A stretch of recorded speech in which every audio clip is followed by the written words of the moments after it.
Welcome to the channel. This will be the first part of the series we're going to do. This is one of my sites, Rise and Level. Should be the YouTube channel as well. Might change in the beginning.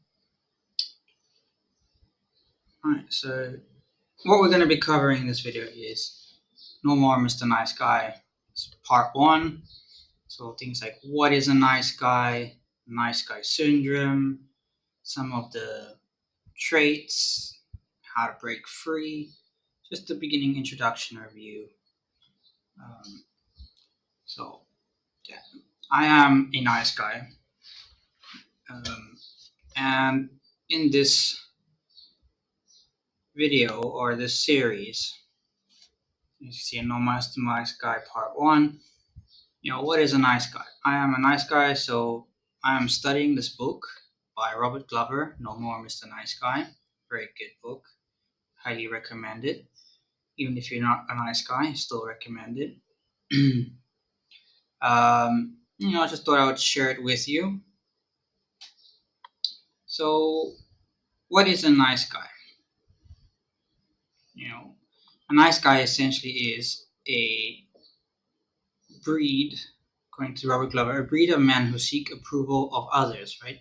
So you're always looking to be approved by other people, always scared to upset people,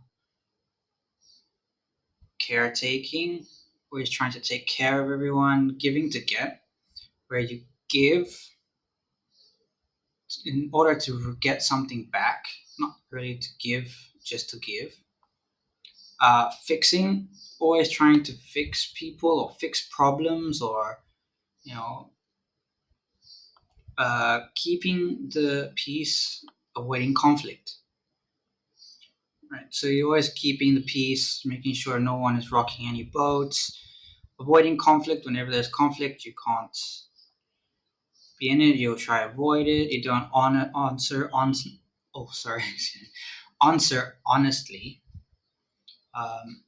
Hiding mistakes. You hide all your mistakes, right? So if you think something is wrong, you hide it from your partner or other people that you have around you. Yeah. So those are things. So these are all part of things that I've done as well. I do seek approval from others. I'm always watching, how does this person react to what I'm saying? Is it a good reaction, bad reaction? If I see it's a bad reaction, I start changing a bit, which I want to stop. I want to get rid of that. Caretaking. Caretaking, not so much. I don't really know about caretaking. I don't think I do that much. I do take care of my girlfriend. I do take care of the people around me, but I am a man. In my opinion, that's what you should do. As a man, you are responsible to take care of everyone in your circle. Obviously, not strangers, but yeah. Giving to get. I do give to get. For instance, let's say I wash the dishes at home for my girlfriend, and what I'm looking for in return is gratitude, or thank you for washing the dishes. That feeling that you get from being acknowledged, which is what I would also stop doing. I don't want to give to get. I want to give to give. Fixing, yeah. So if anyone comes to me with a problem, especially women, if they come with a problem, they're not necessarily wanting you to fix it. They want you to listen, and I don't listen. I try to fix it. I'm always giving suggestions on how to fix it, and I can see it's not working. So that's another thing. Step back from. Stop trying to fix everything. Keeping the peace. I covered that. That's self-explanatory. You're always trying to keep the peace of everyone. If there's an argument around, you're trying to calm it down. You don't want to be involved. You're not picking sides. Well, not generally that you have to pick sides, but and this goes in hand with avoiding conflict, right? So if I do something wrong, I'm always hiding. Well, not necessarily do something wrong, but if there is a conflict, I'm always hiding. You know, avoiding conflict. I'm always hiding my emotions. I won't let you know what I really think, or I'll tiptoe around you. Hiding mistakes. If I know I did something that someone doesn't agree with, even though it's not wrong in my eyes, I try to hide it from them. Great example. What is a great example? Sorry, I lost my thought. Had a great example. Um, well, let's say like you go and eat something delicious that your girlfriend or wife would love to eat, and you go eat it alone, but you don't tell her. You kind of avoid telling her, hiding your mistakes, kind of thing. There's more better examples, but that's just one small example. Um, Please bear with me. This is the second time I'm doing this, recording a video. So I will at the end of all the videos go back, watch it, review what I'm doing right, what I could do better, the vocabulary, how fast I am talking. Um, so bear with me. Right, so let's go to the next slide. I don't know if you can see it. Can I move this? How do I cannot move it. Okay, that's fine. I think you can see anyways, right? So, nice guy syndrome, right? Nice guy syndrome. What is nice guy syndrome? Second.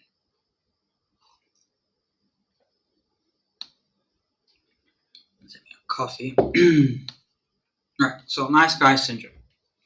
So essentially, nice guys believe that if they are good, giving, caring, that in return they will be happy, loved, fulfilled, have a problem-free life, right? Like no problems, everyone's just happy, which we all know that's not life. It doesn't work that way. Um, so you're not happy, trying to make everyone else happy. It doesn't make you happy. You're not necessarily loved if you just try to make people happy because they don't see the real you. And fulfilled. Um, if you are doing these things for the sake of doing them and not for something in return, I would say you would be fulfilled.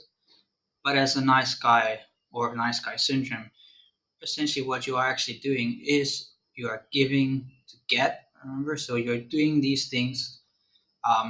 They're called covert contracts, which we'll get into a later video by Robert Glover. He calls them essentially is you're giving to get something back, or you're doing something to get it something back from them. Let's see. So yeah, essentially that's what that is. So that's nice guy syndrome, which I am, as I say, I am part of this kind of a few times. If I've always thought, just get the girlfriend, just make them happy, and life will be grand. There will be no problems, smooth sailing. Everything will go as expected. Well, I quickly woke up from that. um,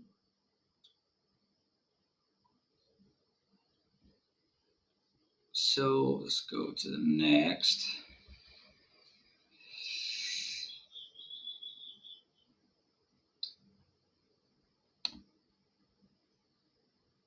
I don't know.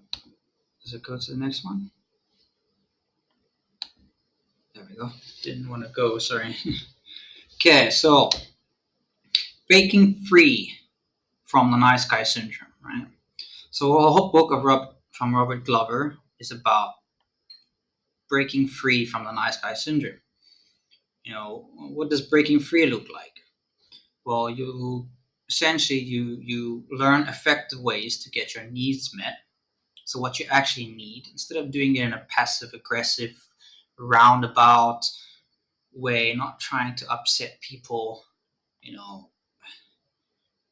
trying to keep the calm, keep everyone happy. You learn ways to get your needs met directly, which is way better. Second one is you begin to feel more powerful and confident. If you're always trying to please everyone, you're bowing down, you're trying to make them happy. These things, I felt it personally afterwards, is you always feel weak. You feel that you're putting yourself down. If you're always like, oh, yes, yes, yes, let's do it your way. Yes, I'm sorry. Yes, yes. Oh, you're right. You're right. This kind of doesn't make you feel powerful, nor confident. And it's reverse, actually. Create the kind of intimate relationships you really want. So I think most nice guys, or most people, guys in general, that's who I'm targeting is men because I am a man. So you want an intimate relationship. You really want. So you want to be comfortable, to be truthful, to just be yourself in a way. Obviously, you don't need to go overboard. Um, but, like if you really like this thing, whether it's in the bedroom or whatever, you really like this, and you don't like the way that this is happening, you need to be able to say it, to create that kind of intimate relationship you really want. Like, oh, I really like this style of doing things, you know, being vulnerable at the same time, which goes back to the next one. Learn to express your feelings and emotions. When I say invulnerable, I don't mean you just blurt out all your feelings and your emotions, but being able to connect on that level with your significant other. Excuse me. You learn to express your feelings and your emotions instead of hiding behind them in case they're going to be upset with you or something like that. Have a fulfilling and exciting sex life. Back to the first one, create the kind of intimate relationships you want. Okay, yeah. So, intimate relationships means anyone, not just your significant other. Uh, have a fulfilling and exciting sex life. Enjoy having sex in the bedroom. There's no pressure. It's just pure fun, discovery of self and your significant other, which is, I would think, is what everyone aims for. Embrace your masculinity and build meaningful relationships with men. This one I do kind of have a hard time being doing. Well, I think in the next part or the next video we'll cover this, or maybe the next video I think we'll cover. Um, should be one of the next videos in the series. Embracing your masculinity, bullying first. So, no more Mr. Nice Guys relate easier to females or to women. You're more comfortable talking to them. You can relate to them. Whereas if you have masculine men around you, the way they interact with the world is different, which a lot of nice guys cannot identify with or relate to, which causes a lot of problems. I had this when I was growing up. I would really struggle to have real friendships. I had a few friends here and here, male friends that would, but always I identified with females way easier. Wasn't into the whole competitive masculine mindset kind of thing when I was younger.